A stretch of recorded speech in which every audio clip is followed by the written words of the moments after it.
बिस्मिल्लाहिर्रहमानिर्रहीम। अस्सलाम वालेकुम नाज़रीन, मैं हूँ आसफ़ा शिराज़ी। प्रोग्राम है फ़ैसला आपका। नाज़रीन, कल इस्लामाबाद में डी चौक पे जो कॉल थी, जो कि फ़ाइनल कॉल, आखिरी कॉल के नाम से इमरान खान साहब की जानिब से ये अनाउंस्ड थी और ये कॉल उनकी तरफ से दी गई थी। कल उसका ड्रॉप सीन हुआ और कल तकरीबन इस टाइम तक जो था कोई ऑपरेशन की तैयारियां ज़रूर की जा रही थी, लेकिन लगता नहीं था कि इतनी जल्दी ये मामला ख़त्म हो जाएगा जितनी जल्दी ये मामला ख़त्म हुआ। और ऑपरेशन जैसे ही शुरू हुआ उसके तकरीबन 20 मिनट के अंदर अंदर तमाम जो ब्लू एरिया था वहाँ से मुजाहिरीन जा चुके थे। जो मेन लीडरशिप थी बुशरा बीबी साहिबा और अली अमीन गंडापुर साहब, उनका कोई अता पता ना था। जैसे ही तकरीबन लाइट्स ऑफ की गई, ख़ुद भी कहा गया कि कंटेनर्स की बत्तियां गुल हैं, उसके बाद से जो है वो दोनों रहनुमा नज़र नहीं आए। वो कहाँ निकल गए, वो किस तरह से निकल गए, वहाँ पे जो मौजूद कारकुन थे वो भी हैरान थे, शशदर थे। और इस पूरे तनाज़े के अंदर जो है वो पाकिस्तान तहरीक इंसाफ कहती है कि इस ऑपरेशन में उनके कारकुन जो है वो भी मारे गए और जाहिर है कि दूसरी तरफ से जो लॉ इन्फोर्समेंट के इदारे हैं उनके लोगों को की भी ज़ख्मी होने की और मारे जाने की इत्तलात है, जो कि आपने देखा कि रेंजर्स के 4 अराकीन और इसी तरह से एक कांस्टेबल जो कि परसों शहीद हुए थे। तो अब ये जो एक तनाज़ा है, ये एक तनाज़ा इस तरह का बन चुका है कि जिसमें पाकिस्तान तहरीक इंसाफ की इस फाइनल कॉल को एक नाकाम कॉल जो है वो हुकूमत कह रही है, और हुकूमत कह रही है कि मिस कॉल थी जो कि दी गई थी। और इसी तरह से ये सवाल भी उभर रहा है कि पाकिस्तान तहरीक इंसाफ को इस एहतजाज से क्या मिला है। लेकिन इससे पहले अगर आप आज देखें, अली अमीन गंडापुर साहब और जो बुशरा बीबी साहिबा थी वो मानसरा पहुंचे और वहाँ पे आज प्रेस कॉन्फ्रेंस की है अली अमीन गंडापुर साहब ने। वो कहते हैं कि सैकड़ों कारकुन जो है वो हमारे मारे गए हैं, और ये भी कहा उन्होंने कि धरना हमारा जारी रहेगा। कहाँ जारी रहेगा ये बहरहाल एक अलग सवाल है, लेकिन क्या कहा है अली अमीन गंडापुर साहब ने, ज़रा सुनिए। हमें जलसे की इजाजत नहीं मिलती, ना हमें अदालतों से इंसाफ मिल रहा है। अब हमारे पास क्या चाहिए? ये कॉल खान साहब ने दी, इख्तियार ने दी कि ये धरना जारी रहेगा जब तक मैं कॉल ऑफ नहीं करूं। पहली बात तो ये है पूरे पाकिस्तान की आवाम को धरना जारी है। जरूरी नहीं है कि हर वक्त धरने के अंदर आवाम हो, हर तरह का तशद्दुद, इवन के गोलियां क्यों बरसाई गई। हमारे लोगों पर तशद्दुद अगर ना होता तो हमारे लोग भी आगे से जवाब ना देते। इस एफआईआर का मुद्दई मैं खुद हूँगा। मेरे ऊपर गोलियां चलाई गई। हमारे इमरान खान की बीवी बुशरा बेगम थी, स्नाइपर बिठा के हमले किए गए। मैं पैगाम दे रहा हूँ इस हुकूमत को, होश के नाखून लो, मजबूर कर रहे हो। हम अगर तुम्हारे वाला वतीरा इख्तियार कर लिया, खुदा की कसम तुम बांग्लादेश को भूल जाओगे, भागने का मौका भी नहीं मिलेगा। अली अमीन गंडापुर साहब कह रहे थे कि उनके सैकड़ों कारकुन जो है वो मारे गए, और उन्होंने ये भी कहा कि ज़रूरी नहीं कि हर वक्त धरने में अवाम हो, ये धरना जारी है। ये बहुत अहम सवाल है कि अगर ये धरना जारी है तो किस तरह से जारी है, और अवाम नहीं होंगे तो धरना कैसे होगा। ऐसे लगता है कि पाकिस्तान तहरीक इंसाफ के पास इस वक्त कोई जवाब मौजूद नहीं है या कोई जवाब मौजूद नहीं है कि ये जो फाइनल कॉल थी ये किस तरह से नाकाम हुई। इसके ऊपर भी हम बात करेंगे, लेकिन जो एक कंट्रोवर्सी चल रही है इस पर पाकिस्तान तहरीक इंसाफ ने आज एक प्रेस रिलीज़ भी जारी किया कि उनके जो कारकुन हैं उनकी हलाकतों के हवाले से, शहादतों के हवाले से जो उन्होंने कहा, और उन्होंने कहा कि 8 कारकुनान जो हैं उनको गोली मारकर शहीद किया गया है, जिसमें उन्होंने उनके नाम भी दर्ज किए हैं। जाहिर है कि पिम्स की जो इंतज़ामिया है और जो पोली क्लिनिक की इंतज़ामिया, उन दोनों ने इसकी तरदीद की है। खुद वज़ीर दाखिला इसकी तरदीद कर रहे हैं और आज उन्हें प्रेस टॉक की। उन्होंने क्या कहा, ज़रा सुनिएगा। जब से वो भागे हैं उसके बाद एक प्रोपेगेंडा शुरू हो गया कि जी 33 लाशें एक हॉस्पिटल में हैं, पता नहीं कितनी लाशें एक हॉस्पिटल में हैं। इनके लोग सुबह से हॉस्पिटल के चक्कर लगा रहे हैं कि वो डेड बॉडीज ढूंढ लें या कल भी आए भी चेक कर लें। अभी तक कोई नाम या कुछ नहीं बता सके। अगर गोली चल रही होती तो इन्होंने गोली की क्या, इन्होंने तो उसको पूरे दुनिया में चला देना था कि इन्होंने गोली चला दी है। तमाम अफगान शहरी 31 दिसंबर के बाद इस्लामाबाद की टेरिटरी में नहीं रह सकेंगे। अफसोस की बात तो ये है कि कारकुनान मरे तो वो भी पाकिस्तानी थे, जो रेंजर्स या पुलिस एहलकार शहीद हुए वो भी पाकिस्तानी थे, ये सब पाकिस्तानी थे। ऐसा नहीं होना चाहिए, लेकिन बहरहाल हालात और वाक़यात इस तरह के हो गए हैं कि पाकिस्तान के अंदर ये मामलात जो हैं इस हद तक बढ़ चुके हैं। दूसरी जानिब पाकिस्तान तहरीक इंसाफ जो है उसके अंदर भी इसके ऊपर सवाल उठाया जा रहा है कि ये जो धरना था या एहतजाज था ये किस तरह से नाकाम हुआ। अलीमा खानुम साहिबा का एक ट्वीट है जो कि बहन है इमरान खान साहब की, इसकी अभी तक कोई तरदीद नहीं आई, बल्कि बहुत सारे लोगों ने शेयर किया है। तो मैं आपको पढ़ के सुनाती हुई कहती हैं कि शाम होते ही मेन कंटेनर का साउंड सिस्टम और लाइट्स क्यों बंद कर दी गई। साउंड सिस्टम और रोशनी न होने के बायस मुकम्मल अंधेरे में अवाम को हिदायत जारी हुई और ना ही कोई रहनुमाई फ्राहम की गई। हमने सारी शाम कंटेनर पर रोशनी और आवाज़ के चलाने की दरख्वास्त की, लेकिन हदायत देने के बावजूद लोगों की तरफ से कोई जवाब नहीं आया। तो ये सवाल जो है ये खुद अलीमा खान साहिबा जो इमरान खान साहब की बहन है उन्होंने उठाया है। दूसरी जानब शौकत यूसुफ जो है जो कि एक सीनियर रहनुमा है पाकिस्तान तहरीक इंसाफ के, उन्होंने भी आज कुछ सवालात उठाए हैं। वो क्या कह रहे हैं ज़रा सुनिएगा। कोई लीडर सिवाय अली अमीन गंडापुर, उमर अयूब, अली असगर और असद कैसर के अलावा मुझे कोई नजर नहीं आया। ये बड़े बड़े ओहदे वाले लोग कहाँ थे? बैरिस्टर गौर कहाँ था? सलमान अकरम राजा कहाँ था? पंजाब की लीडरशिप कहाँ थी? ये सारे वो क्वेश्चन हैं जो हमें करना चाहिए। ABC कोई प्लान नहीं, कोई मुशावरत नजर नहीं आई पार्टी के अंदर। ये क्या पार्टी को ऐसा चलाया जाता है? पार्टी जो है वो बुशरा बीबी चलाएगी या ये जो लीडरशिप है ये चलाएंगे? अगर इनके पास इतना इख्तियार ही नहीं था तो फिर इनको इस्तीफा देना चाहिए। क्यों न सियासी चीजों को अहमियत दी गई? हुकूमत के साथ मुज़ाकरात हो सकते थे, किसने इनकार किया? ये सारी चीजें आप सामने आनी चाहिए। ये सवाल थे जो कि शौकत यूसुफ सई साहब उठा रहे हैं और इन सारे सवालात से कुछ और सवालात भी जन्म लेते हैं कि पाकिस्तान तहरीक इंसाफ ने अपनी हिकमत अमली दुरुस्त क्यों ना की, ये एहतजाज की कॉल क्यों दी, इस टाइमिंग पे क्यों दी, इसके मकासद क्या हासिल हुए, मुतालबात जो थे वो पूरे क्यों ना हुए, जिसमें कि इमरान खान साहब की रिहाई जो थी वो सर फहरिस्त थी, और क्या ये नाकाम हिकमत अमली थी या इसका ज़िम्मेदार कौन है, इसके ऊपर भी बात करेंगे। और क्या तहरीक इंसाफ ने जो मुज़ाकरात का एक दरवाज़ा खुला था ये मौका भी गवा दिया है। पाकिस्तान की जो तहरीक इंसाफ की जो मेन लीडरशिप थी वो क्यों इससे दूर रही, इस एहतजाज से दूर रही, पंजाब से लोग क्यों नहीं आए। बहुत सारे सवालात हैं जो कि आज के इस प्रोग्राम में हम उठाएंगे। हमारे साथ जनाब मौजूद है शुएब शाहीन साहब जो कि पाकिस्तान तहरीक इंसाफ के सीनियर रहनुमा है। हमारे साथ मौजूद हैं जनाब खुर्रम दस्तगीर खान साहब और जनाब कमर जमान कायरा साहब, दोनों बहुत सीनियर रहनुमा है पाकिस्तान पीपल्स पार्टी और पाकिस्तान मुस्लिम लीग नवाज के। आप दोनों को भी, बल्कि तीनों को खुशामदीद। सबसे पहले शुएब साहब आपके पास आना चाहती हूँ कि ये जो तहरीक इंसाफ की कॉल थी ये इमरान खान साहब ने दी थी, किसी और ने नहीं दी थी, और अच्छा खासा क्राउड भी आ गया। अगर कहा जाए, देखा जाए तो एक बड़ा साइजेबल क्राउड जो था वो खैबर पख्तूनख्वा से आया। बहुत सारे एतराज़ लोग करते हैं कि लाया गया, जो भी सूरत हाल थी, लेकिन लोग आए। फिर उसको जिस तरह से ड्रॉप सीन हुआ है, क्या आप समझते हैं कि ये एक जो नाकामी थी इसका जिम्मेदार कौन है तहरीक इंसाफ के अंदर? इसका जिम्मेदार तहरीक इंसाफ नाकाम नहीं हुई, इसका जिम्मेदार वो यजीदी टोला है जो आज दंदनाता फिर रहा है। ये तो ऐसे ही है कि जैसे आपको आपकी इस गुफ्तगू के बाद मुझे याद आ गया कि जो गुफ्तगू यजीद और हज़रत ज़ैनब अलैहिस्सलाम के दरमियान हुई थी। यजीद ने भी कहा था आज हम कामयाब हो गए हैं। भाई पॉलिटिकल वर्कर जो है वो शेलिंग खाने के लिए तैयार होता है, पॉलिटिकल वर्कर जेल जाने के लिए तैयार होता है, पॉलिटिकल वर्कर गिरफ्तारियों के लिए तैयार होता है, लाठीचार्ज के लिए तैयार होता है। क्या कभी पॉलिटिकल वर्कर सीधी गोलियां खाने के लिए भी तैयार होता है? क्या 10 लाख का भी मजमा हो, 10 बंदूक के हाथ में आप बंदूक पकड़ा दें, उनको कहें जी आप मारो इनको, और उसके बाद जी 10 लाख बंदा जो है वो भाग गया, लिहाजा हम कामयाब हो गए, वो यजीदी टोला ये कहता है। वही शर्म आनी चाहिए इन लोगों को। ये कोई जमहूरी है? ये जमहूरी मुल्क है? इसको हम इस्लामिक डेमोक्रेटिक स्टेट कहेंगे जहां ना इस्लामी रिवायात, ना जमहूरी रिवायात, ना कोई एक मुसलमान नमाज पढ़ रहा है, वहां से 33 फुट कंटेनर से उसको गिराया, वो वहीं नीचे गिरा और मर गया, वो शहीद हो गया। शुएब साहब वो तो बिल्कुल अफसोसनाक बात है, कोई शर्म व हया इन लोगों के यहाँ बात ही नहीं रही। अफसोसनाक बात है, लेकिन देखिए जो रेंजर्स भी शहीद हुए, कांस्टेबल भी, ये नहीं होना कह दें, नहीं ये नहीं होना चाहिए था। लेकिन आपका जो वर्कर था सर, जो कमिटेड वर्कर था, वो तो खड़ा हुआ, बत्तियां गुल हुई, बत्तियां गुल होने के बाद आपकी लीडरशिप गायब हो गई, बुशरा बीबी साहिबा गायब हो गई, अली अमीन गंडापुर साहब गायब हो गए, तो फिर वर्कर क्या करता सर? वो तो कमिटेड था, वो तो गोलियां भी खा रहा था ना। आपके कमाल की बात है, आप जरा पूरे फैक्ट्स देख लें, पूरे फैक्ट्स देख लें। नहीं आप मुझे बता दें फैक्ट्स क्या है, क्योंकि हमें तो फैक्ट्स यही पता चले। मैं बताता हूँ।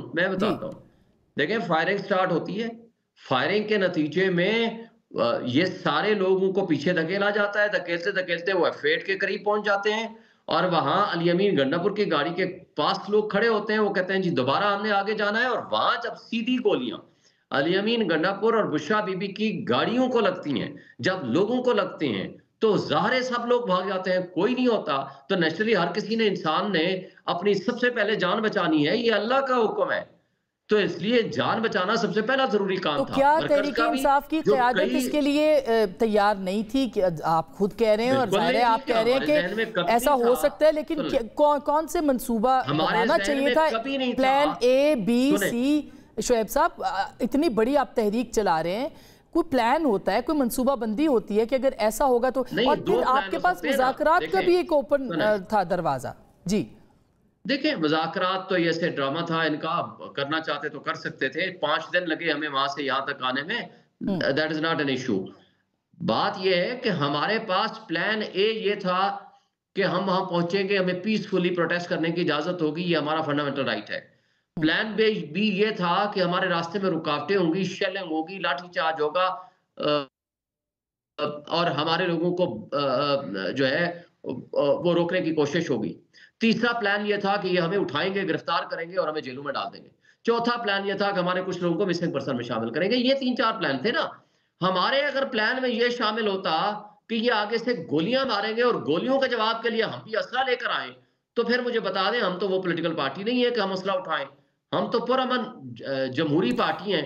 85% 90% अवाम हमारे साथ खड़ी हुई है। इन यजीदियों को पहले ही कौम मुस्तरद कर चुकी है 8 फरवरी को। अब जो कुछ इन्होंने किया है कत्ले आम, ये मकबूजा कश्मीर, फलस्तीन और लेबनान बना दिया है इन्होंने इस्लामाबाद को। और जो कुछ इन्होंने किया है इसका अंजाम इनको भुगतना पड़ेगा। ये ऐसे जल्दी माफ होने वाला काम नहीं है। जिस तरह यजीद ने को सर, आप बार बार यजीद और ये मजहबी टच ना दे प्लीज। ये सियासत को यजीदियत और उसके साथ हुसैनियत के साथ मत मिलाएं। ये पाकिस्तान है, ये ना यजीदियत की कोई हो रही है ना यहाँ पे हुसैनियत की कोई जंग लड़ है। कमर समान कायरा साहब, नहीं मैं सर, मेरे लिए ये बड़ा जज्बाती मौजू है, मैं इस पे बात नहीं करना चाहती। मैं सर, मैं आपकी बात समझ रही हूँ, मैं आपकी बात समझ रही हूँ। मैं आपको कह रही हूँ कि ये दुरुस्त बात है कि हुआ है कुछ सब कुछ। जी, वक्त का हर वो यजीद जो अपने मासूम इनोसेंट शहरियों के ऊपर जुल्म करके उनको कत्ले आम करता है, वो वक्त का यजीद है। वो किसी भी जमाने में, चले ये इसको हम तारीख पे छोड़ते हैं, मगर बला का जमाना वो जारी और सारी है। अच्छा, और हर वो कायरा साहब, जो हुसैनियत पे यकीन रखता है, हुसैनियत के उसूल के मुताबिक जाबिर सुल्तान के सामने कलमा हक बुलंद करता है, वो हुसैनियत का पैरोकार है। कायरा साहब, आप क्या कहेंगे? जो कुछ हुआ, ठीक, मुशर्रफ साहब बात को आगे बढ़ाते हैं, बात को आगे बढ़ाते हैं, और ये जारी रहेगा। ठीक बात है। ये कायरा साहब, आप क्या कहेंगे? जो जेन्युइन कंसर्न्स हैं पाकिस्तान तहरीक इंसाफ के कि उनके जो मुजालिम हुए हैं या गोलियां चलाई गई हैं, सब कुछ ही आपके सामने है। तरदीद हुकूमत करती है, PTI कह रही है उनके कारकुन गायब हैं कुछ, और वो उनके 8 लोगों के नाम भी उन्होंने दिए हैं। आप क्या समझते हैं कि ये किसकी नाकामी थी, कौन जिम्मेदार है, और क्या हुकूमत को इससे ज्यादा कोई अच्छी हिकमत अमली हो सकती थी जो अपनानी चाहिए थी? अस्मा, पहली गुजारिश तो ये है कि जो कुछ हुआ ये बहुत अफसोसनाक था। जो हमारे रेंजर्स के और पुलिस के जवान शहीद हुए, अल्लाह ताला उनको गरीक रहमत करे, और जो जख्मी हैं अल्लाह ताला उनको सेहतयाब करे। इसी तरह अगर कोई कारकुन PTI का, मेरा भाई है, पाकिस्तानी है, वो अगर शहीद हुआ, जान से गया, तो उसको भी अल्लाह ताला की रहमत करे और जख्मियों को भी अल्लाह ताला आराम दे। लेकिन सवाल ये है कि हुकूमत हद मुमकिन हुकूमत ने रेस्ट्रेंट का मुजाहरा किया है। अगर गवर्नमेंट ने गोलियां चला के ही भगाना होता तो ये अटक के पुल पे हो सकता था, ये हसनाबाद में हो सकता था, ये मोटरवे से जहां उतरते हैं वहां हो सकता था, ये 26 नंबर चुंगी पे हो सकता था, ये पेशावर मोड़ पे हो सकता था। जो तीसरे दिन आके हो रहा था, तीसरे दिन भी ये हो सकता था। तो ये हुकूमत की पॉलिसी नहीं थी। हालांकि पेशावर मोड़ पहुंचने से पहले ये रेंजर्स के जवानों को शहीद कर चुके थे, ये पुलिस के 10 नौजवानों को जख्मी कर चुके थे बुलेट से, और वो जो गुलेलों के जरिए और पथराव के जरिए। उसकी PTI तरदीद करती है। जी, वो PTI तो किसी बात को मानेगी ना। ये तो दूधो नहाए लोग हैं, ये तो गलती करते ही नहीं है। ये तो कहते हैं ना कि वो किसी और जमात ने डाल दिए हैं, किसी एजेंसी के लोग हैं। ठीक है, ओके, इनकी बात अगर आपने कर दी है तो फिर तो गुफ्तगू खत्म करें, फिर उनको कहें जो कह रहे हैं वही हतमी सच है। सो हमारा मौक़िफ़ ये है, अब इनका प्रॉब्लम क्या है? गवर्नमेंट ने रेस्ट्रेंट का मुजाहरा किया है, बड़ा अच्छा किया। मैं समझता हूं कि अगर गवर्नमेंट ये ना करती है तो उनकी असलियत सामने ना आती। मुझे ये हैरानगी है आसमा, आपने बड़ी सियासत कवर की है, बड़े एहतजाज कवर किए हैं, ये कैसा एहतजाज है कि इनके कोई 500-700-800 के करीब नौजवान जो हैं या कारकुन जो हैं वो गिरफ्तार हुए इस्लामाबाद से, एक लीडर गिरफ्तार नहीं हुआ, एक। हम भी बड़ी तहरीकें चलाई हैं यार, हम तो हमेशा ये होते थे कि अपनी तहरीकों के आगे खड़े होते थे, कारकुन भी हमारे साथ जाने भी देते थे, लेकिन कोई ऐसी एहतजाज नहीं है, आपके सामने है हमारे एहतजाज, जिसमें हमारी क़यादत फोरफ्रंट पे नहीं थी, वो जख्मी नहीं हुई, उन्होंने डंडे नहीं खाए और जेलों में नहीं गए, वो अपने कारकुनों के साथ कैद नहीं हुई। यार इनके एक लीडर नहीं पकड़ा गया, ये कमाल के लीडर है, कमाल की जमात है। दूसरा, आज भी जो गवर्नमेंट ने नहीं किया, वहां पे कोशिश ये की कि अल्लाह ताला इसको महफूज रखे, हम ऐसी फिजा न बनने दें। अली अमीन साहब कुछ दिन से ये बात कर रहे थे कि ये पठानों का इशू है, ये पश्तून इस कौम का इशू है, ये मेरे केपी के हाउस पे होने वाला हमला पश्तूनों के इज्तिमाई ज़मीर के ऊपर हमला है, और वो तुम्हारी गैरत का इशू है, ये गैरत का इशू बना रहे थे, पश्तून नैरो नेशनलिज्म को। बुशरा बीबी ने उसको मजीद हवा दी आके, उनकी भी आप गुफ्तगू फरमा देख लीजिए, उन्होंने क्या क्या फरमाया, यही पश्तून नेशनलिज्म को। और आज अली अमीन गंडापुर साहब ने ये सारा कुछ तमाशा करने के बाद मानसेरा में जाके क्या फरमाया कि जो कुछ हमारे साथ हुआ है, मैं वार्निंग दे रहा हूँ, फलान कर रहा हूँ जी। उन्होंने बांग्लादेश के साथ जी बिल्कुल मिलाया उसको, बिल्कुल बांग्लादेश को भूल जाओगे। क्या क्या था बांग्लादेश में? बांग्लादेश में वही नैरो नेशनलिज्म की बात थी, कौम परस्ती की बात थी। आज अली अमीन उस एजेंडे पे चल रहा है। मैं पिछले 4 महीने से ये मुसलसल कह रहा हूँ कि ये शख्स पाकिस्तान के ऊपर कारी ज़र्ब लगा देगा, ये ऐसी बहस छेड़ेगा। तो इसका मतलब है कि गवर्नर राज का भी खतरा है। मतलब ये था कि जो मैंने बड़े हौसले अच्छा शोएब साहब, शोएब साहब मैं आपके पास आती हूँ, ठीक है, प्लीज आप खामोश रहिए, रेफरेंस गलत ना दें। मैंने आपकी बड़ी तल्ख बातें सुनी है, हसीना वाजिद भागी है उस हवाले से मैं जो कहूंगा नहीं, उन्होंने कहा कि बांग्लादेश में जो कुछ हुआ उसका जिम्मेदार उन्होंने जो तकसीम थी उस यानी जो अलग हुआ था उसका हवाला दिया है। शोएब साहब मैं ख्याल आपने सुना नहीं होगा, लेकिन नहीं, देखिए एक मिनट ठहर जाए, ये क्या तरीका है शोएब शाहीन साहब कि आप जो चाहे मुंह में आए गालियां देते चले जाए दूसरों को, और अपनी बारी आप सुनने को भी ना बैठे, ये नहीं चलेगा। नहीं, आपको कभी कोई सुनिए, अपनी बारी पे जवाब नहीं दे रहा, लेकिन जो रेफरेंस है मैं उसकी कायरा साहब मैं खुरम साहब के पास जाऊं, बिल्कुल आपको कोई गालियां नहीं देता, ना मेरी तरबियत है ना मेरा ये मिजाज है। ठीक शेख साहब, नहीं बिल्कुल, चले कोई गलतफहमी है तो आप उसको दूर कर देते हैं, मगर जी मैं बताता हूँ क्या कहा है। मैं अगर शोएब शाहीन साहब आपको कहूँ कि आपको बेशर्म आदमी है, तो ये आपके लिए गाली नहीं है? क्या कहा है आपने? मैंने तो नहीं कहा कि आप बेशर्म हैं, मैंने तो किसी को कभी नहीं कहा। मेरे बारे में इनको मैंने आपको या अच्छा आपको या किसी को आपके लिए जिन लोगों ने आज खड़े होकर मेरे लिए है, फिर मेरी बात समझ लें, जिन लोगों ने आज खड़े होकर बातें करेंगे तो मुनासिब अल्फाज में सबके सामने मैं उसकी बात कर रहा हूं, मैंने आपको नहीं कहा। अच्छा चले अच्छा शोएब साहब आगे बढ़ते हैं।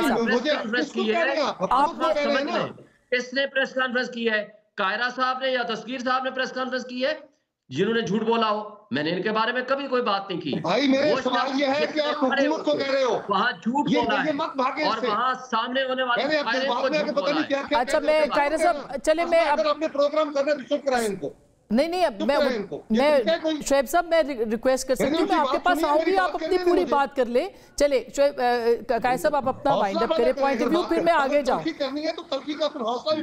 नहीं बिल्कुल नहीं, आप बिल्कुल दलील से बात करते हैं, आप दोनों दलील से बात करते हैं, आप दलील से जी कायरा साहब मेरा लहजा बड़ा तल्ख हो गया है, मुझे अफसोस है इस बात का, लेकिन मुसलसल आप लोगों को बेशरम बे बात है। अच्छा चलिए दूसरी बात यह है मज़ाकरात की बात, मज़ाकरात 2-3 बातें छोटी लंबी बहस फजूल में वक्त आएगा। सर मैं फिर वापस आ जाऊंगी आपके पास। खुरम साहब भी हुकूमत वक्त से जवाब देना। मैं छोटी सी बात कर लूं आसमा जी सर। मज़ाकरात हमने कभी इससे इनकार नहीं किया, लेकिन मज़ाकरात किससे करें? मज़ाकरात के लिए हमने मज़ाकरात किए, पहले भी किए, और फिर जब आप लोग इस्लामाबाद के लोग नजदीक पहुंच रहे थे उससे पहले खान साहब तक एक्सेस दी गई, जो बैरिस्टर साहब हैं, बैरिस्टर सैफ ने कहा चेयरमैन साहब जी, बैरिस्टर सैफ ने उसकी वजाहत भी की है। बैरिस्टर गौहर और बैरिस्टर सैफ जाके मिले, खान साहब को बताया, उन्होंने एग्री किया कि संजानी में जलसा कर लो या धरना दे लो और मुज़ाकरात करो। उन्होंने एक कोई वीडियो पैगाम भी बनवाया खान साहब से, क्योंकि उनका किसी ने मानना नहीं था। और ये मैं नहीं कह रहा, ये बैरिस्टर सैफ कह रहे जी, उन्होंने ऑन द रिकॉर्ड ये बात की है, ऑन द रिकॉर्ड बात की है। और हेलीकॉप्टर भी आज जो अंसार अब्बासी साहब की स्टोरी है कि हेलीकॉप्टर भी प्रोवाइड किया गया। सर आसमा बीबी, सवाल यह है कि बुशरा बीबी को जब ये आके कहा गया तो उन्होंने कहा सॉरी मैं तो नहीं मानूंगी, मैंने तो डी चौक जा दिया। फिर वो 26 नंबर चुंगी पर पहुंच गई, उन्हें कहा गया कि यहाँ धरना दे ले, उन्होंने कहा मैं डी चौक जाऊंगी। जब वो ये जो है चाइना चौक या जो हमारा पेशावर मोड़ एरिया जी वहां पहुंची तो वहां भी था, ब्लू एरिया पहुंची तो वहां पे भी कहने वाले कहते हैं कि जनाब अली अमीन साहब की कोशिश थी कि हम 7th एवेन्यू पर रुक जाए, उन्होंने कहा नहीं मैंने वहां जाना है। तो मेरे भाई अगर ये मोटरवे से ना उतरकर संजानी में रुक जाते ये सारा कुछ ना होता। ये वही बात है कि अगर आप 6 मई को 2022 को इमरान खान हमारे कामयाब मुज़ाकरात को सैबोटाज ना करते तो 9 मई ना होता, ये सारे हादसे ना होते। अब मैं आज आपके साथ जो कुछ हुआ, छोटा सा आसमा मुझे खत्म कर देना, जो कुछ हुआ वो अपने घर से तलाश करो कि उसका जिम्मेदार तुम्हारे घर में बैठा है। और ये बात कत्लेआम का मैं आसमा आपसे पूछता हूं सर, अभी पूरा प्रोग्राम है, मैं अभी आपसे इस पे पूछती हूँ, इसके ऊपर मजीद भी पूछती हूँ अभी जी। खुर्रम दस्तगीर साहब, आपकी हुकूमत है इस वक्त, अभी प्राइम मिनिस्टर ने अनाउंस किया, उन्होंने कहा कि अब इससे ज्यादा हम टॉलरेट नहीं करेंगे, क्या कर सकते हैं आप? और दूसरी बात ये कि हुकूमतें इंगेज करती हैं, आपने ठीक है इंगेजमेंट हुई, हेलीकॉप्टर की ऑफर भी की गई, बैरिस्टर गौहर साहब भी गए, दरवाजे भी खुले, लेकिन इमरान खान साहब को किसी ना किसी तरीके से तो मेज़ पे लाना हुकूमत की जिम्मेदारी है ना। आप क्या समझते हैं, क्या हुकूमत अपनी जिम्मेदारी में भी नाकाम हुई है, अगर आप कहते हैं दूसरी तरफ के पीटीआई जो है वो भी नाकाम हुई है?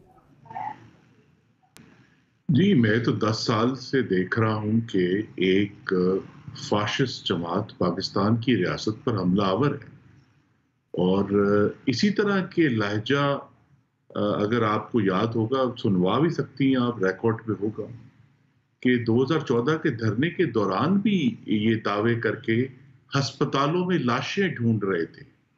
104 का नंबर बताया गया था कि 104 तहरीक इंसाफ के जो कारकुन हैं वो शहीद किए हैं हुकूमत ने उस धरने के दौरान, लेकिन एक को भी ये साबित नहीं कर सके, जिस तरह कल के वाक़े के बाद भी एक भी साबित नहीं कर सके। साबित यही हुआ है कि तहरीक इंसाफ ने 3 रेंजर्स और 1 पुलिस एहलकार का कत्ल किया है, और जिनको अब इंसाफ नहीं मिलेगा, क्योंकि ये तो कहते हैं एहतजाज हमारा हक है, कातिलाना एहतजाज इनका हक है, और असल में जहां लाशें हैं वहां ये जाने के लिए तैयार नहीं है।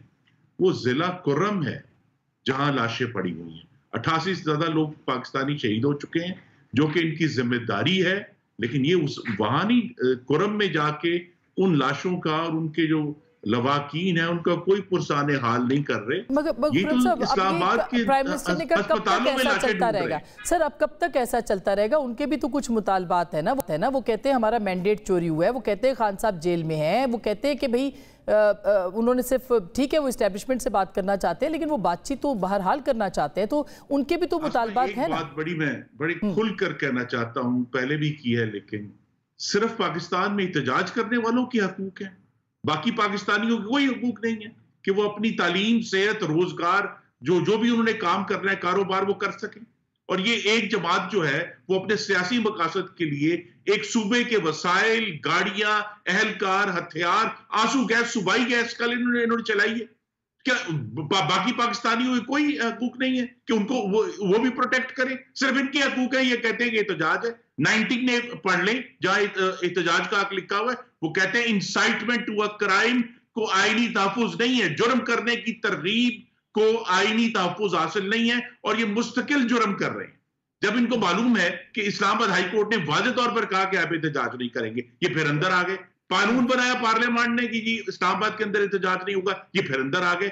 और फिर अंदर आकर इन्होंने पाकिस्तान के जो सिक्योरिटी एहलकार उन पर हमलावर हुए, और अपने जो इनके कारकुन हैं उनको उन्होंने खतरे में डाला।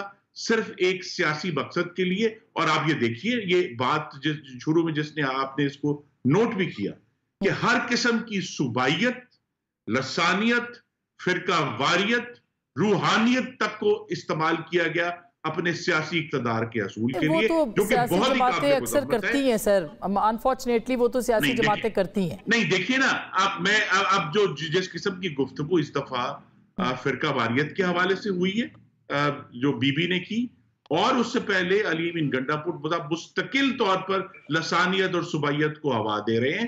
तो लिहाजा ये मामलात एक सियासी एहतजाज से ज्यादा एक मुस्तकिल रियासत पर हमला है। और अगर रियासत जो है, पाकिस्तान की गवर्नमेंट जो है, वो इनके मामले में ज्यादा हसास है, वो इसलिए है कि ये वाहिद सियासी जमात है जिसने पाकिस्तान की सरकारी दिफाई तंसीबात को आग लगाई है, जानवरों को आग लगाई है, पाकिस्तान टेलीविजन पर कब्जा किया है, पार्लियामान का जंगला गिराया है। ये कोई और लोग नहीं थे, यही लोग हैं। तो जो आज भी, मैं फिर कहूंगा, 10 साल पहले भी लाशें तलाश करते फिर रहे थे इस्लामाबाद के अस्पतालों में, आज भी लाशें तो खुर्रम साहब वो अकेले तो नहीं कर रहे थे, उस वक्त की एस्टैब्लिशमेंट साथ थी, तो आप उनको क्यों नहीं कटहरे में खड़ा करते? उन एस्टैब्लिशमेंट्स को अभी भी वो सारे लोग मौजूद हैं, जिंदा हैं, उनका एहतसाब क्यों नहीं करते आप? एस्टैब्लिशमेंट कटहरे में है, एहतसाब एस्टैब्लिशमेंट का तब होगा जब सियासी जमातें एक दूसरे पर हमला आवर होना बंद कर देंगी। अगर ये भी इस सारे मामले में हुकूमत के साथ मिलकर चले तो हम पाकिस्तान में जो सिविलियन इदारों की बालादस्ती है उसकी तरफ पेशरफ्त कर सकते हैं।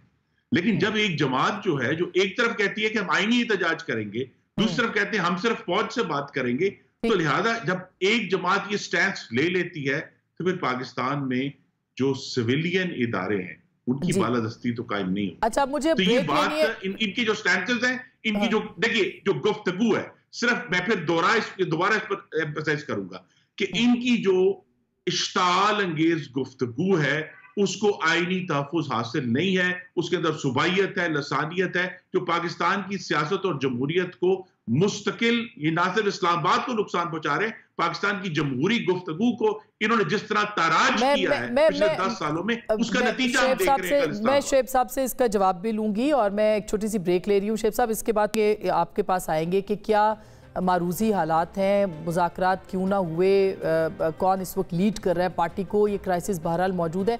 इसके बाद ब्रेक के बाद हम इस पर बात करेंगे, हमारे साथ रहिएगा।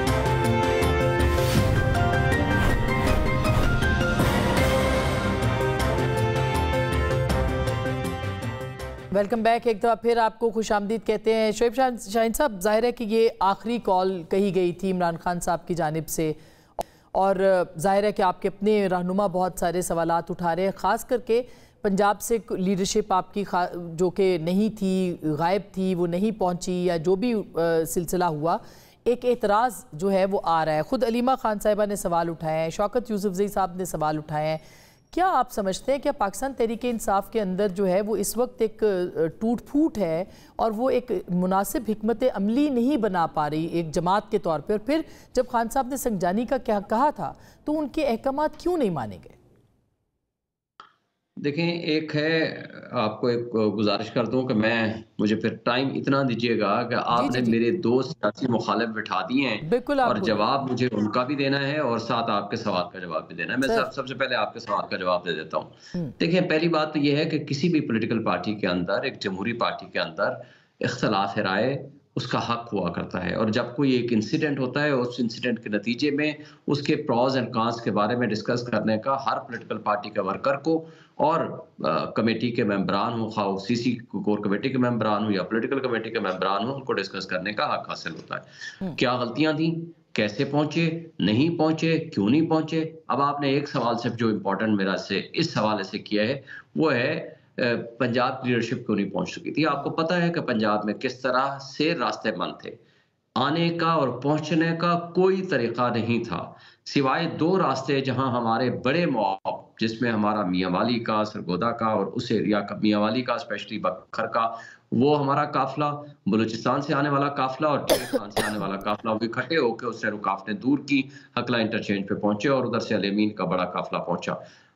हलीम आदिल शेख का पूरा आपको पता है जरदारी फोर्स बनी हुई है वहाँ सिंध पूरे में, वो पुलिस तो है नहीं, और उन्होंने जिस तरह उनके रास्तों में रुकावटें खड़ी की, डायरेक्ट फायरिंग की, उन लोगों को रोका और वो बड़ी मुश्किल से कहीं से बच बचा के यहाँ पहुंचे। जनूबी पंजाब से आने वाला काफिला हमारा जिस तरह कल पहुंचा है वो आपने देखा है, बड़ी मुश्किल से पहुंचा है। कई लोग हमारे, जो पूरा लाहौर आपने देखा है वो बिल्कुल किला बना हुआ था, वहां से निकलने का कोई रास्ता नहीं था बाहर, और उसके अलावा कई लोग हमारे दरिया पार करके कश्तियों के जरिए वो आगे पहुंचे, अभी रास्ते में थे। पब्लिक लीडर्स तो आ सकते थे सर, बैरिस्टर गौहर हमें नजर नहीं आए यहाँ पे, हमें वो इस्लामाबाद में ही मौजूद थे जी।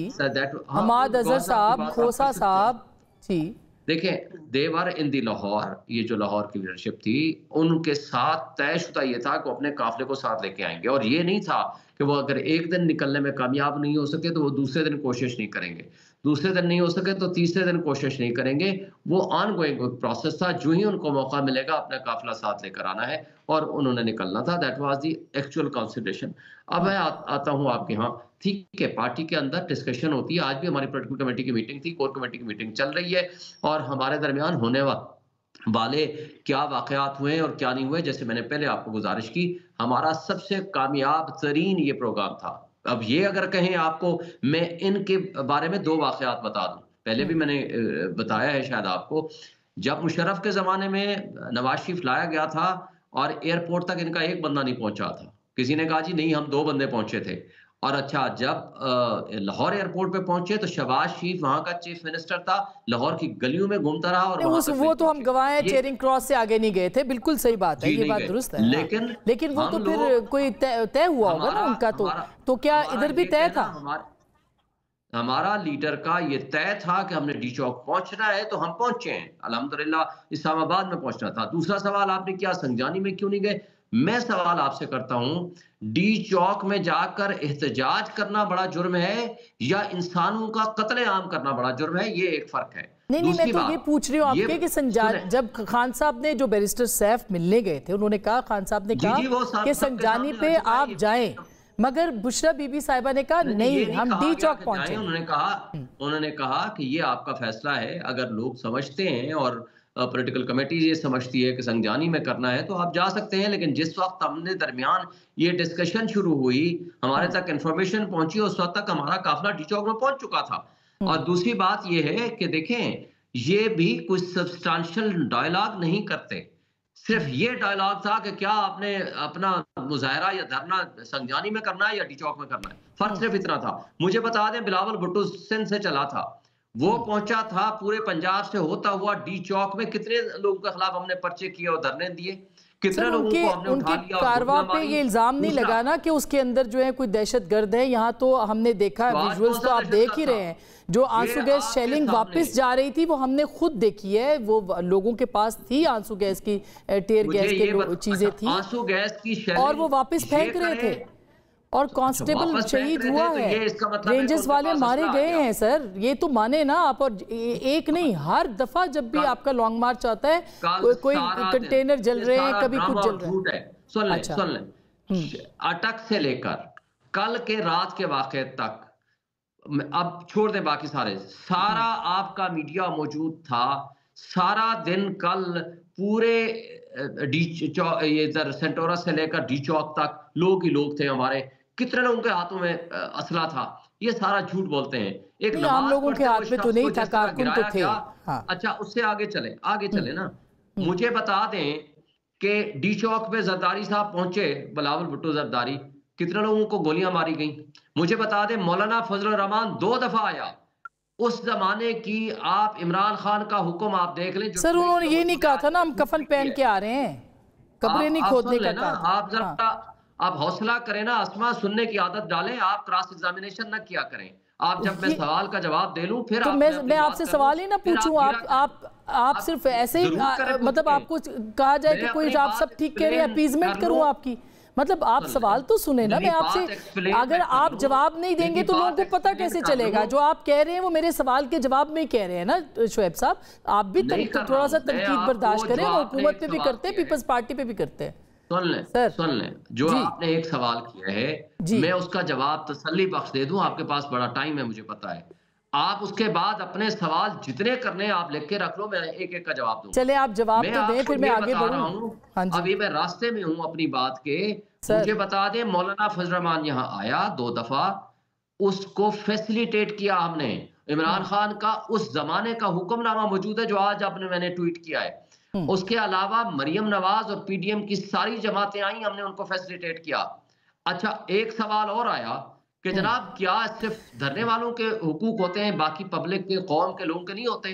300 अरब रुपए का रोग का नुकसान किसने किया रोजाना का? जिन्होंने पूरे मुल्क को बंद किया।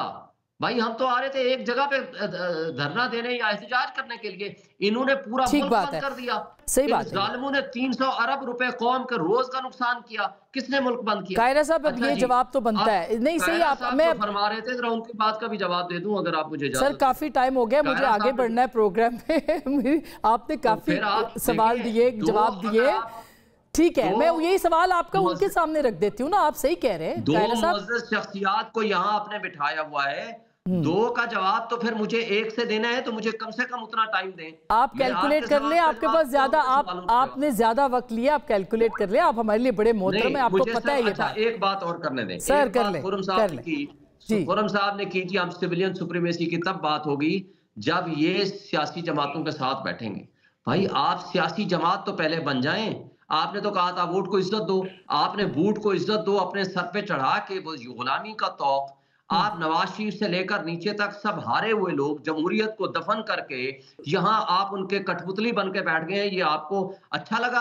आपने आईन और कानून चंद लोगों के हाथों में खिलौना बना के बदमाशिया को यहाँ मुसल्लत कर दिया, ये आपको अच्छा लगा? मुझे बताएं कौन ये कहेगा कि जो एक सीएम जो सबसे ज्यादा जुल्म किया हमने वहां, उनके आपके बकौल वो न्यूट्रल था, और यहाँ आकर के आपने उसको इंटीरियर मिनिस्टर। अच्छा चलिए, अब आपने अपनी बात कर ली सर, मैं मेरे पास ये आपने 26वीं तरमीम के जरिए इंसाफ के निज़ाम ठीक है शोएब साहब, ठीक है, प्लीज मुझे बताएं अवाम के पास सिवाय एहतजाज के बाकी कायरा साहब वो कह रहे हैं कि जलसे का हक उनको मिलना चाहिए था, क्यों हुकूमत ने जलसे का हक नहीं दिया उनको? वो आते जलसा करते और निकल जाते।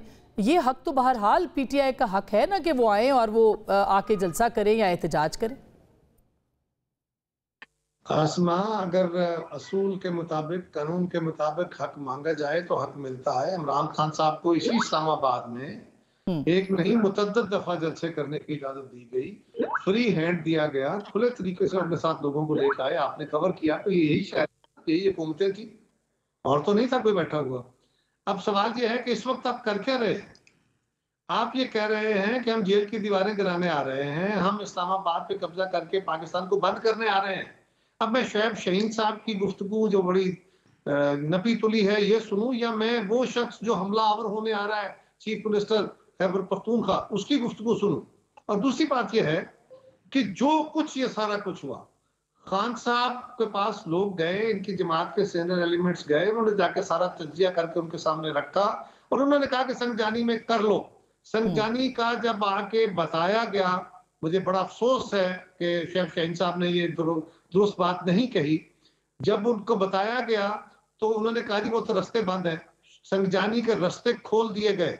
लेकिन जब ये बात बुशरा बीबी को बताई गई तो उन्होंने कहा मैं नहीं मानती।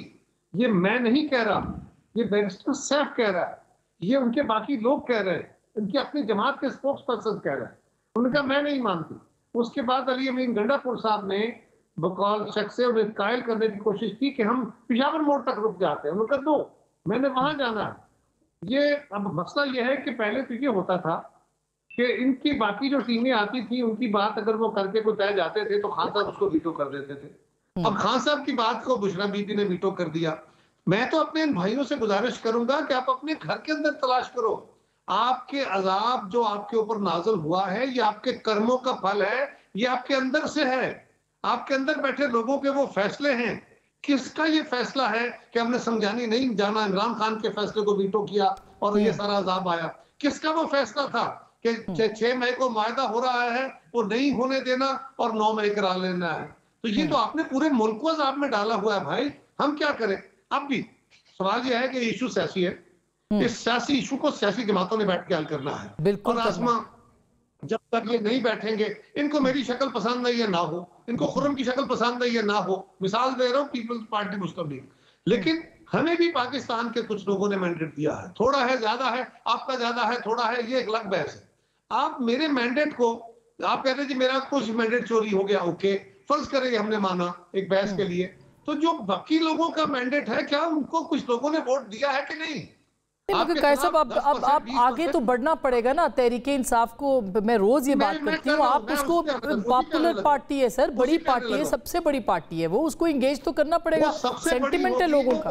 वो दुनिया की आसमान सबसे दुनिया की बड़ी पार्टी होगी, मैं कब कह रहा हूँ भाई, यही पार्टी है ना जिसके सारे कारकुन जेलों में, लीडर घरों में बैठे हुए हैं। सो सवाल यह है कि ये पार्टी क्या दीगर लोगों का मैंडेट मानती है कि नहीं?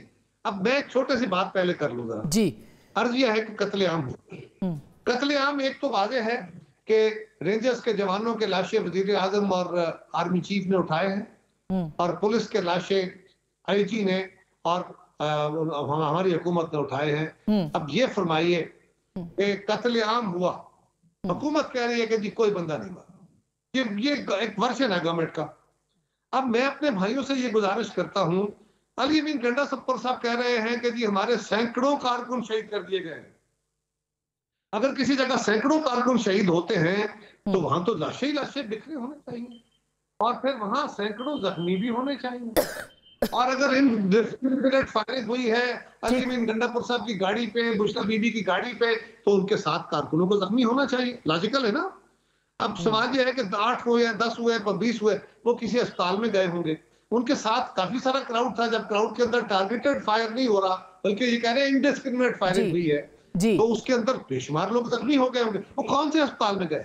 चले जख्मी सामने आके कह रहा है हाँ सही है, पुलिस के ऊपर बहरहाल सेटिस्फाई तो ठीक है, फेक न्यूज तो बहुत है मगर बहरहाल कंसर्न्स हैं। सबसे बड़ा सवाल है, सबसे बड़ा सवाल है कि भाई आपके 76 लोग पुलिस के पड़े हुए हैं, बुलेट इंजरीज, और आपके गुलैनों के जख्मी, वो जाके देख लो, लेकिन आप बताओ आपका कौन सा जख्मी कहाँ पड़ा है? किसी अस्पताल में है? इसको किसी फाइनल उस पे मोड़ पे इसको खत्म करते हैं सर। खुर्रम साहब, अब हुकूमत जो है, प्राइम मिनिस्टर ने आज कहा कि हम निपटेंगे, कायरा साहब ने अपनी बात बिल्कुल वो कही, शोएब शाहीन साहब के भी कंसर्न्स हैं, लेकिन शोएब साहब ने ये भी कहा कि ये हमसे बातचीत नहीं करते, इससे बातचीत करते हैं कि यहाँ कर लो वहाँ कर लो, इसके अलावा इंगेज नहीं करते। तो क्यों हुकूमत जो है वो इंगेज नहीं कर रही, वो क्यों बातचीत नहीं करना चाहती? जी 10 साल से हम इस फाशिस्ट जमात के हमलों का सामना कर रहे हैं और एक दफा सिर्फ धरने पे नहीं हुआ, ये इसी तरह खैबर पख्तूनख्वा की गाड़ियां, हथियार, आंसू गैस लेकर 2016 में भी आए थे, फिर ये मई 2022 में भी आए, फिर मई 2023 में भी आए, अब फिर आ गए हैं। और तमाम एक सूबे के वसाइल जो इस्तेमाल होने चाहिए थे मेरे वहाँ के रहने वाले भाइयों और बहनों के लिए, वो वफाक पर हमले के लिए इस्तेमाल कर रहे हैं। तो अगर तो ये खुर्रम एजेंसी में होने वाली जो दहशतगर्दी उसको डिस्कस करना चाहते हैं पार्लियामान में, तो हम हर वक्त तैयार हैं। हम पाकिस्तान के अवाम के मसाइल के हल के लिए अगर इनके पास कोई तजवीज़ है तो हम हर वक्त बात करने के लिए तैयार हैं। लेकिन अगर इनका ये ख्याल है कि ये एक पुरतशद्दुद एहतजाज की छुरी रियासत के गले पर रखकर उसको ब्लैकमेल करेंगे तो ये नहीं होगा। इसी अज़म का इजहार आज वज़ीर आज़म ने किया है कि ये तो नहीं होगा कि अगर आप ये कहेंगे कि हम आकर, जब आपको संजानी में ऑफर क्लियर की गई थी कि आप अपनी बात करें, वो जो आईनी हक है एहतजाज का उसको इस्तेमाल करें, आप आईनी हक को इस्तेमाल नहीं करना चाहते, आप तशद्दुद करना चाहते हैं और तशद्दुद के जरिए मुल्क को मफलूज करना चाहते हैं। तो जंग के बाद भी तो इसीलिए जब आप लड़ाई के बाद भी तो बैठा जाए। जी मैं दोबारा दोहरा देता हूं कि हम पार्लियामान में, हम लोग इनको पाकिस्तान के अवाम ने 31% वोट दिए हैं, हम पार्लियामान में कायरा साहब और हम जो मौजूद हैं, हमें पाकिस्तान के अवाम ने मुश्तरका तौर पर 69% वोट, 2/3 से जायद वोटों वाली हुकूमत इस वक्त मौजूद है।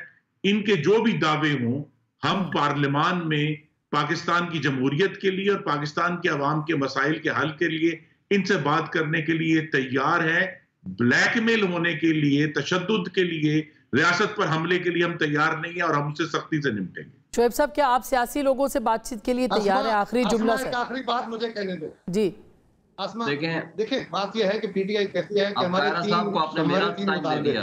सर मैं आपके पास आती हूँ, एक आखिरी बात वो कर ले, फिर आखिरी बात आपसे लेती हूँ। जी। उनके 3 मुतालबे हैं, इसलिए मैं मेरी बात खत्म हो जानी थी। पीटीआई कहती है हमारे 3 मुतालबे हैं, इमरान खान को रिहा करो, 26वीं तरमीम खत्म करो, हमारा मैंडेट वापस करो। ये प्री कंडीशंस रखते हैं मुज़ाकरात के लिए। ये मुज़ाकरात फिर मुज़ाकरात की बात नहीं करते, ये जो दुनिया टीवी का प्रोग्राम मुज़ाकरात है ना, ये वो करना चाहते हैं। ये दुनिया से मज़ाक। शोएब साहब गैर मशरूत बात है। सर देखें, पहली बात तो यह है कि जब इन्होंने, आपको मैं अपना साबित शुदा प्रोग्राम बता देता हूँ। जुलाई के पहले हफ्ते इन्होंने कहा हम एपीसी बुला रहे हैं। मैंने 2 प्रेस कॉन्फ्रेंसेस की खान साहब के कहने पे, और खान साहब ने मीडिया टॉक की जेल के अंदर। उन्होंने कहा जी हम इसमें शिरकत करेंगे, हम अगर बात ना करना चाहते तो हम ये उस वक्त इनकार कर देते। 12 जुलाई को सुप्रीम कोर्ट का फैसला आया कि इनको मखसूस नशिस्तें दे दें। 15 जुलाई को इनका इंफॉर्मेशन मिनिस्टर कहता है कि जी सर आप बातचीत के लिए तैयार हैं? आप बातचीत के लिए, शोएब साहब लास्ट, आप बातचीत के लिए तैयार? वो तो आप खान साहब से जा रहे हैं, हम मुशावरत करेंगे। एक बात आपको बता दूं जी, कुछ चंद एक इन्होंने कहा जी हमारे पास 69% पता नहीं कितना हमारे पास मैंडेट है। भाई अगर किसी को जाली कागज का टुकड़ा पकड़ा के वो करप्ट ब्यूरोक्रेसी और करप्ट इलेक्शन कमीशन उठा करके डाकू को बिठा दे पार्लियामेंट के अंदर, क्या 0.0 पे हम आ जाएंगे। बहुत शुक्रिया सर,